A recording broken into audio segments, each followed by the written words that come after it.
12장 26절 한 목소리로 합독합니다. 만일 한 지체가 고통을 받으면 모든 지체가 함께 고통을 받고 한 지체가 영광을 얻으면 모든 지체가 함께 즐거워하느니라. 아멘. 오늘 읽은 본문의 말씀을 가지고 고통과 영광이라는 제목으로 말씀을 나누고자 합니다. 언제든 우리가 살아가는 가운데 위기는 오게 되어 있습니다. 위기. 여러분, 위기를 겪지 않은 사람은 아무도 없죠. 위기는 기회라는 것을 우리는 기억해야 합니다. 그때 우리가 할 수 없는 위기의 상황에서 하나님이 일하실 것이기 때문입니다. 할렐루야. 네. 우리가 사는 세상은 고통의 연속이라면 영원한 하나님의 나라는 기쁨과 환희와 시들지 않는 영광으로 가득한 곳입니다. 그래서 바울은 로마서 8장 18절에서 생각하건대 현재의 고난은 장차 우리에게 나타날 영광과 비교할 수 없다라고 말하고 있습니다. 이 말이 앞서 소개하는 바는 자녀는 부모에게 유산을 상속받는 것처럼 이는 우리가 하나님의 유업을 상속받을 자인데 그리스도와 함께 한 상속자라고 하는 것입니다. 그러므로 우리가 그리스도와 함께 영광을 받기 위하여 고난도 함께 받아야 할 것이라고 했습니다. 그래서 생각해 본다면 현재 우리가 겪는 고난은 우리가 받을 영광과는 비교할 수 없다고 말하는 것입니다. 하나님을 기대하고 믿으며 소망 가운데 승리하여 주님과 함께 그 영광의 자리에 설 수 있기를 예수님의 이름으로 축복합니다. 네.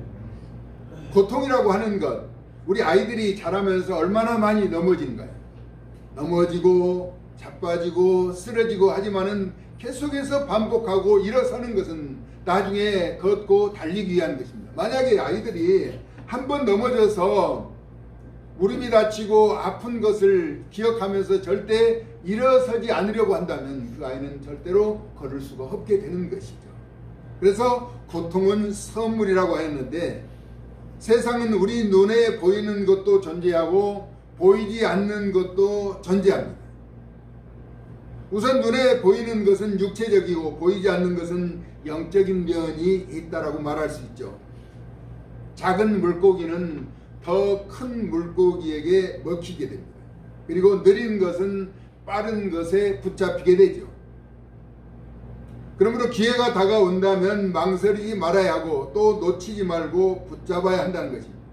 고통은 누구에게나 있는 일이지만 그 고통에서 넘어지면 실패자가 되고 그 고통을 이기고 일어서면 승리자가 되는 것입니다. 그래서 고통이 선물이 되는 것이죠.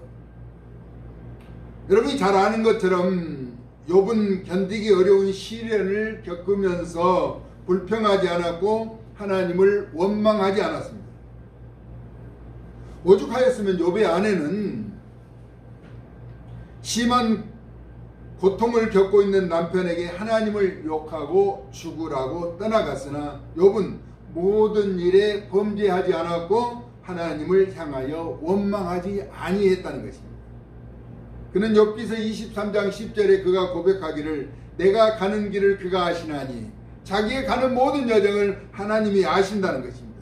그가 나를 단련하신 후에는 내가 순금같이 되어 나오리라. 모든 불순물은 빠져버린 순금. 여러분 황금을 좋아하죠. 그렇게 믿음이 단련되어서 나오게 된다는 것입니다. 그래서 그는 귀로만 들었던 하나님을 순전하게 믿음으로 고난 후에 하나님의 역사하심을 눈으로 보며 갑절의 복을 받는 인내와 함께 믿음의 사람으로 굳게 세워진 것이죠. 이는 하나님의 완전한 회복과 한없는 기쁨을 누리게 된 주인공이 되었다는 이야기입니다. 후에 고통 중에 자신을 찾아온 친구들의 이로나 권면이 마치 찌르는 채찍 같았으나 내가 모태에서 알몸으로 나왔은즉 또한 알몸이 그리로 돌아갈 것이다. 합당하게 주며 또 주신 이도 여호와이시고 거두신 이도 여호와이시오니 여호와의 이름이 찬송을 받으실 것이라고 위대한 고백을 하였던 것입니다. 그는 고통을 문제로 보지 않고 고통 뒤에 역사하시는 하나님을 믿음의 눈으로 바라본 것입니다. 그는 믿음의 눈이 열려서 귀로 듣고 행함을 통한 삶으로 나타낸 의인이 되었던 것이죠. 우리 공동체는 유기체로 되어 있습니다. 예를 들어서 나라가 혼란스러우면 국민 모두가 어려움을 겪으며 함께 걱정하는 것처럼 말입니다. 또 집안에 힘든 일이 있으며 부모를 비롯한 온 가족과 형제가 모두 그 일에 마음 아파하며 수습하려고 하는 것처럼 말입니다. 오늘 본문에 만일이라는 가정법을 사용하였습니다. 한 지체가 고통을 받으면 모든 지체가 함께 고통을 받는다라고 하였습니다. 요즘 한파가 계속되고 있죠. 어떤 사람은 따뜻하고 어떤 이는 시원하다고 한다면 한파라고 할 수 없는 것이죠. 그래서 같은 지체는 고통을 분담하는 것입니다. 공동체는 한 지체가 영광을 받으면 모든 지체가 함께 즐거워한다는 것입니다. 대한민국이 뜨겁게 외치던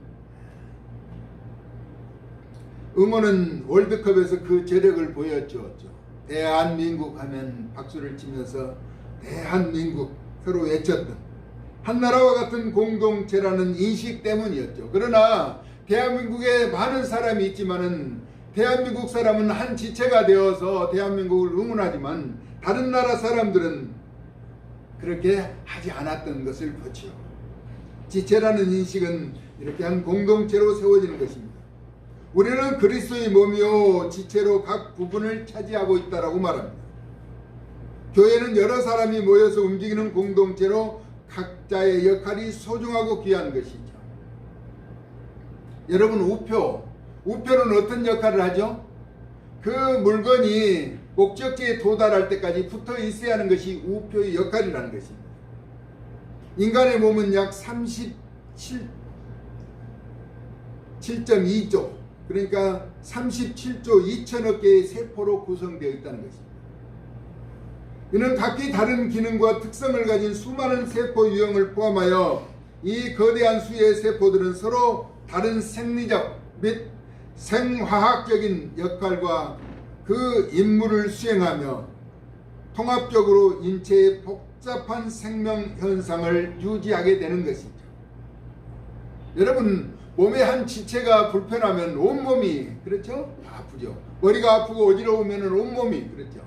또 배가 아파도 그렇고 발이 아파도 손이 아파도 온 지체가 그 영향을 받게 된다라고 하는 것입니다. 태어날 때 사람의 뼈는 약 305개 정도 된다라고 합니다. 의학자들이 그렇게 말합니다. 그러나 뼈가 합쳐지고 퇴화하면서 약 206개 정도로 된다고 하죠. 인간의 육체는 이처럼 복잡한 혈류와 시신경을 비롯한 거대한 세포 조직으로 구성되어 있는 것입니다. 그런 기능이 하나씩 뭉쳐서 위대한 힘을 발휘하는 것이죠.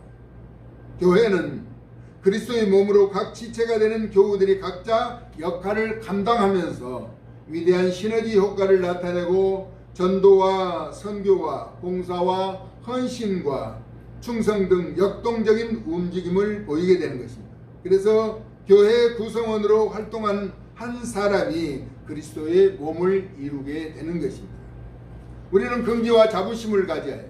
교회에서 활동하는 우리의 지체는 그리스도의 몸이라는 것입니다. 그래서 고린도전서 6장 15절에 너희 몸이, 우리의 몸이 그리스도의 지체인 줄을 알지 못하느냐라고 하면서 그리스도의 지체를 가지고 창녀의 지체를 만들겠느냐. 그러니까 몸은 몸인데 돈을 주고 돈을 받고 몸을 파는 더러운 직업을 가진 창녀처럼 그렇게 만들지 말라는 것입니다.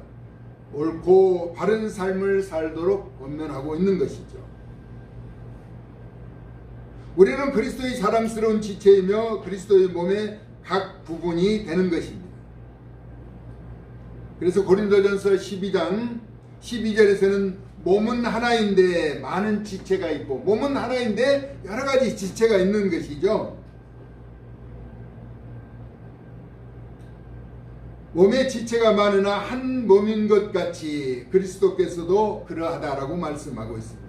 그러므로 우리 각 지체가 소중하고 귀한 것입니다. 귀가 있어서 들을 수가 있죠. 눈이 있어서 볼 수가 있는 것입니다. 그렇죠? 손과 발이 있어서 움직일 수 있는 것처럼 어느 것 하나 소중하고 귀하다는 것, 어느 것이 더 소중하고 귀하다고 할 수 없는 것이 지체에 맞게 소중한 역할이 있기 때문입니다.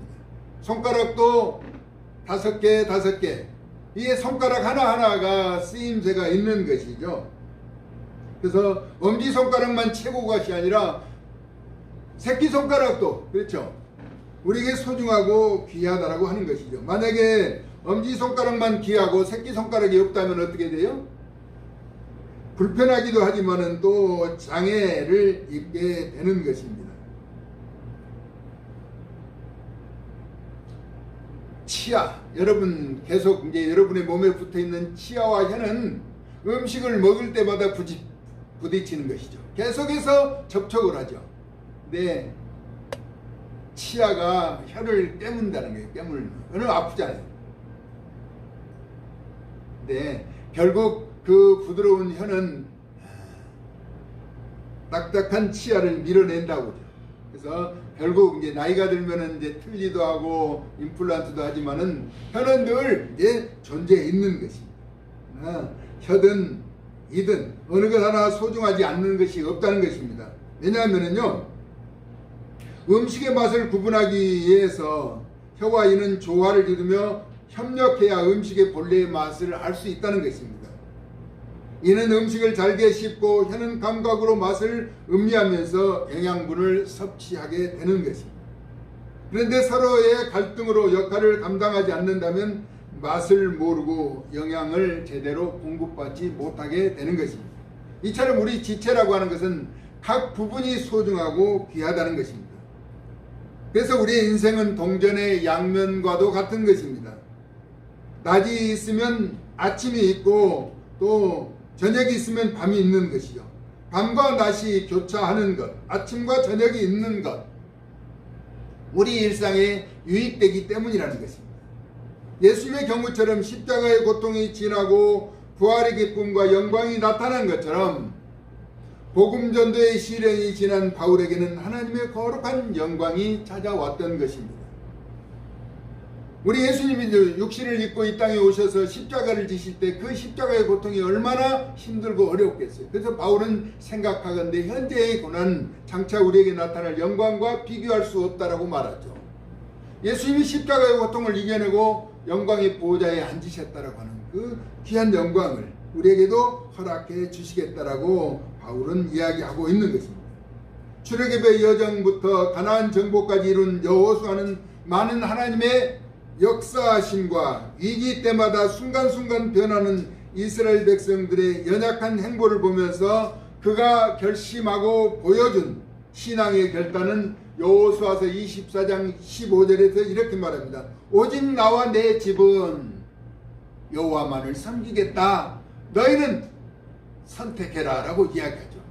자신은 결단하면서 그것을 보여주는 것이죠. 하나님이 함께 하셨고 이끌어 주셨다는 사실. 그래서 오직 나와 내 집은 여호와만을 섬기겠다라고 여호수아서 24장 15절에 위대한 고백을 한 것입니다. 사무엘 선지자는 사무엘상 12장 22절에서 24절에 여호와께서는 너희를 자기 백성으로 삼으신 것처럼 기뻐하셨으므로 여호와께서는 그의 크신 이름을 위해서라도 자기 백성을 버리지 아니할 것이라 라고 말씀합니다. 하나님은 택하신 자신의 백성을 외면하거나 버리시는 법이 없죠. 그러면서 사무엘 선지자는 나는 너희를 위하여 기도하기를 쉬는 죄를 여호와 앞에 결단코 범하지 아니하리라 라고 말합니다. 그러면서 선하고 의로운 길을 너희에게 가르칠 것인즉 너희는 여호와께서 너희를 위하여 행하신 그 큰 일을 생각하여 오직 그를 경외하며 너희의 마음을 다하여 진실하게 섬기라라고 우리에게 가르쳐 주고 있습니다. 사무엘은 어떤 사람인가요?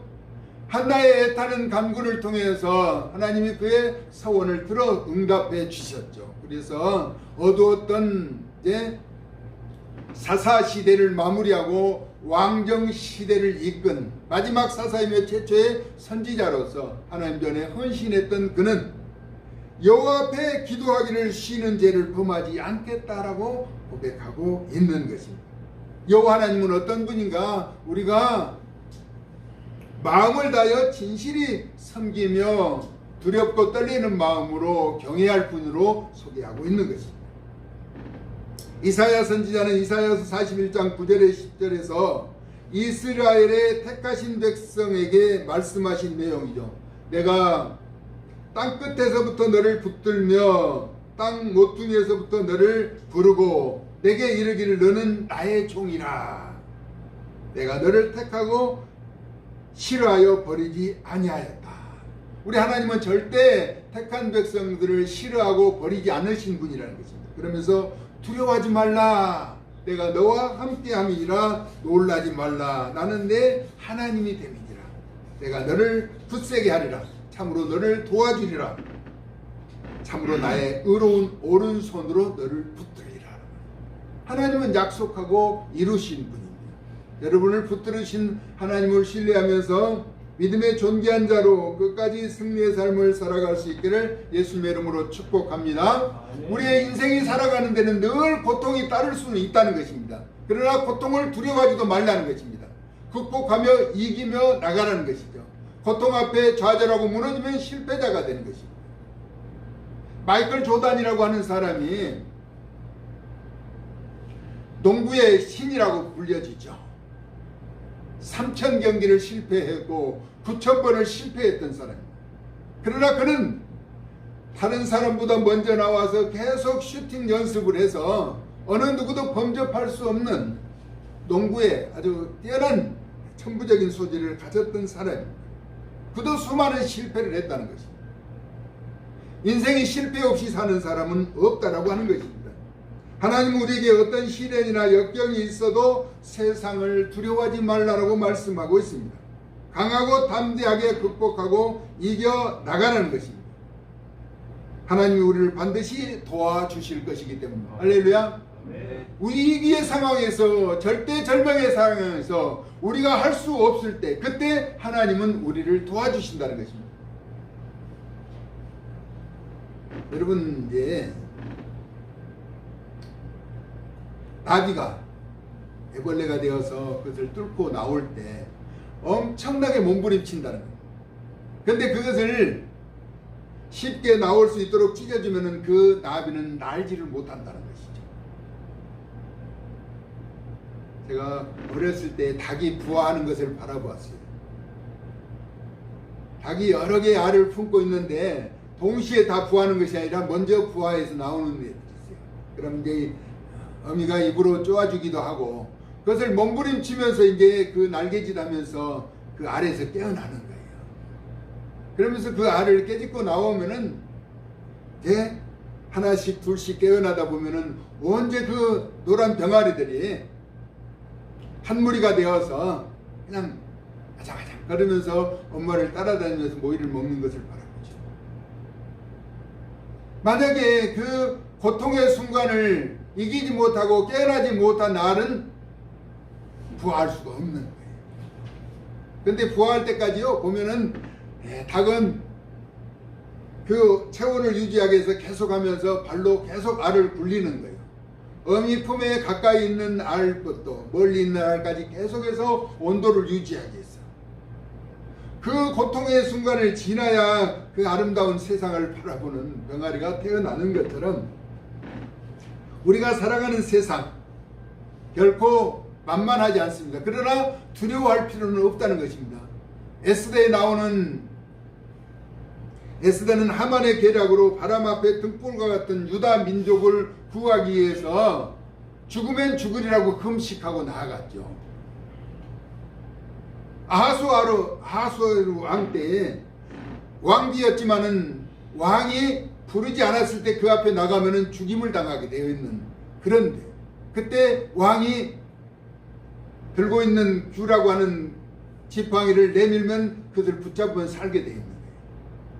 그런데 에스더는 부르지 않았을 때 자신의 민족을 죽이려는 하만의 계략을 사촌 오빠 모르드게에게 듣고 죽으면 죽으리라고 결심하며 3일 금식하고 그 앞에 나가게 되죠.